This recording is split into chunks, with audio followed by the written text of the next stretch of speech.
Bonjour à tous. On vient de vous parler du pisé de terre crue. Donc ici, je vais vous parler du pisé de terre stabilisée, béton de terre, avec une réflexion sur le réemploi de terre du site comme revalorisation de ce qui était jusqu'à il n'y a pas très longtemps un déchet.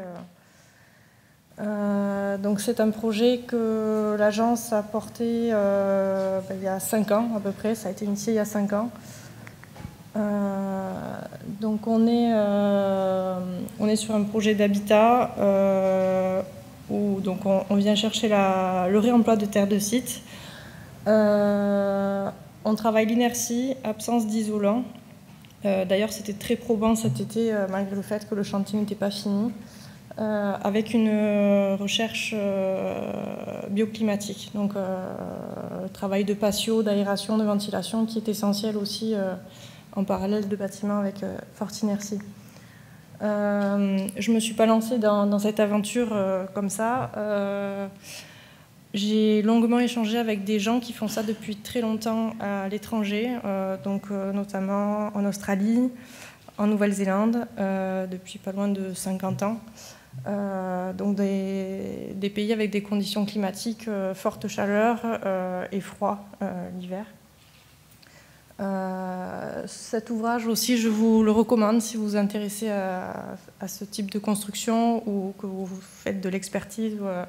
C'est un véritable guide qui a été élaboré pour accompagner ce genre de chantier et qui m'a servi à accompagner l'entreprise de Grosser qui a réalisé le chantier.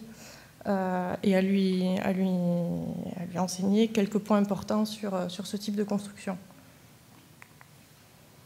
Avant de se lancer aussi dans la construction, j'ai, à titre privé, n'ayant pas les moyens financiers d'aller chercher des ATEX ou des bureaux de contrôle ou des strates financières qui étaient lourdes, j'ai fait mon propre bureau de contrôle, j'ai réalisé les essais par moi-même, comme ça j'ai vérifié ce qui marchait, ce qui ne marchait pas, et j'ai appris surtout de par ces expérimentations.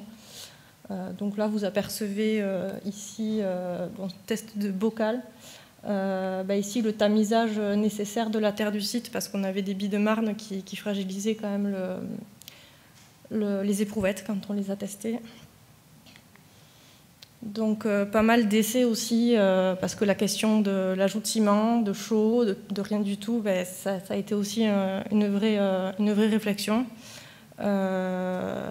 J'ai été accompagnée par le bureau d'études Terrel à Toulouse, qui avait donné comme règle du jeu d'aller chercher 10 mégapascales pour ce projet. Donc ça a été l'ambition portée dans les recherches. Alors, j'aime beaucoup cette photo parce que on ne parle pas beaucoup du pisé dans le Toulousain parce qu'on avait l'historique de la culture de la brique. Mais vous voyez en fait derrière les éprouvettes un mur de pisé qui a pas loin de 200 ans. Donc certes qui a été sujet à quelques légères dégradations, mais ça reste quand même très probant comme quoi c'est un matériau qui dure dans le temps. Voilà, donc hop. Enfin, là, en partie haute, vous voyez aussi, on a cassé des éprouvettes. Alors, c'était en plein confinement, donc je suis passée par plusieurs laboratoires en fonction de ceux qui étaient ouverts, pas ouverts, etc. Mais pour affiner la formulation du béton de site. Voilà. Donc, c'est une technique qui demande une forte mise en œuvre, donc beaucoup de main-d'œuvre sur chantier, ce qui justifie aujourd'hui un surcoût dans la construction qui n'est pas négligeable et qui freine beaucoup de projets, parce que le coût du travail est quand même élevé en France. Et donc c'est un temps de mise en œuvre important. On voit qu'on a réalisé le mélange sur site via un godet malaxeur, après avoir tamisé la terre et réalisé les mélanges, et on a porté par grutage. On venait apporter dans des banches le mélange pour le compacter via la technique de pisé, donc avec un fouloir pneumatique. Vous voyez un petit peu à quoi ça ressemble à l'intérieur de la banche. Ici, vous apercevez des aciers. Il faut savoir que c'est la norme néo-zélandaise sur laquelle on s'est appuyé pour les études qui a amené à mettre ces aciers, mais qui sont recommandés dans cette norme dans les zones sismiques. Ici, on aurait pu presque s'en passer, mais on va dire que ça rassurait tout le monde de mettre quand même quelques aciers dans les murs. Donc là, vous voyez la technique de compactage par un fouloir pneumatique que j'ai trouvé en Angleterre avec un système d'amortisseur pour éviter de fatiguer les hommes qui travaillent, parce que c'était quand même aussi important de penser à eux. Donc quelques rendus sur les premiers décoffrages. Il faut savoir qu'en cours de route, la formule a aussi été amenée à évoluer. Donc on a des murs qui sont autour de 6 MPa, pour ceux que ça parle, d'autres à 10 MPa. Quand un béton standardisé, si je ne dis pas de bêtises, c'est 25 MPa. Frédéric, tu confirmeras. Donc voilà, donc tout ça pour expliquer qu'on a travaillé aussi la compression. Forcément, on a essayé d'éviter les tractions. Et on vient reposer donc sur ces voiles une toiture ici en béton préfabriqué. J'aurais pu aller plus loin dans l'expérimentation et aller jusqu'à la toiture dans ces recherches-là, mais à un moment, quand on prend des risques, il faut savoir les mesurer aussi. Voilà, on est sur une couverture standard. Je montre ces quelques diapositives parce que c'est aussi une première expérience pour l'agence et c'est important de tirer des conclusions aussi de ce qui a marché, de ce qui a été considéré comme des difficultés. Ici, forcément, l'intégration des réseaux, ça demande beaucoup d'anticipation parce que quand on compacte dans une banche, entre deux banches, forcément, quand on a des gaines à faire passer, etc., ça demande... Tout est possible, mais ça demande du travail supplémentaire. On voit ici aussi que l'entreprise avec laquelle on a travaillé a investi dans des banches, mais pas forcément en quantité très grande, ce qui fait que sur des longueurs de mur, on avait des reprises imposées. Et donc vous voyez aussi, c'est pas une fissure, hein, c'est juste une reprise entre deux banches. Donc aujourd'hui, on va traiter ces zones via des couvre-joints pour éviter qu'on ait des désordres à l'avenir. Voilà, on a aussi eu quelques fissurations, mais qui sont quand même minimes par rapport à, vous verrez sur les photos d'ensemble, et qui sont ici liées à, on a des hauteurs de strates qui étaient plus grandes que ce qu'on avait demandé. On avait une reprise, ici on avait une reprise du béton qui a été un petit peu problématique. Donc voilà, ça demande vraiment d'être très attentif sur la gestion des détails.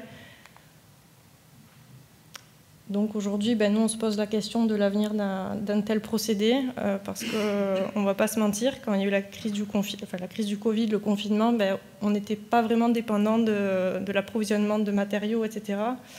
Et c'est un chantier qui a pu continuer sans trop de difficultés. Oui, je parle de la formation aussi, parce que je pense que c'est important qu'on ait, nous les architectes, les ingénieurs, de vrais supports de formation pratiques pour bien comprendre ce vers quoi on va si on veut aller vers ce genre de construction. J'ai mis cette slide parce que je trouve que c'est important de dire qu'on ne réinvente pas non plus tout. À l'issue de la Seconde Guerre mondiale, Le Corbusier avait imaginé tout un ensemble d'habitations via l'utilisation de ce qu'on pourrait appeler un béton pauvre, aujourd'hui dans le jargon du béton. Appauvri par l'ajout de terre en fait à l'issue de la Seconde Guerre mondiale. Donc ce projet n'a malheureusement pas vu le jour pour des questions de défense du paysage, il me semble, mais c'est important d'expliquer qu'il y a d'autres architectes qui se sont posés ces questions déjà il y a un moment de comment répondre à construire vite et quand même correctement pour les habitants. Ça, c'est un autre exemple de Le Corbusier qui montrait une maison d'habitation aussi réalisée via cette technique-là. Et pour s'inscrire dans notre époque, je vous invite, si vous ne connaissez pas ces projets, à aller les visiter. C'est en Corse. Vous avez donc ici la liaison en fait haute et basse, c'est à Bastia. Et ici, vous avez un projet fabuleux de crèche sur les hauteurs de Bonifacio. Un projet qui est très intéressant et qui a été suivi par des architectes et des bureaux d'études qui défendent ce type de construction. Et enfin, pour ceux qui veulent aller plus loin, parce que bon, je ne vais pas prendre tout votre temps pour vous montrer des références, mais il y a 2 ouvrages que je vous recommande vivement pour que vous puissiez voir que depuis très longtemps et de manière répétée, on a beaucoup de projets qui passent à travers le temps quand ils sont bien construits. Voilà, merci pour votre attention. Merci beaucoup, Caroline.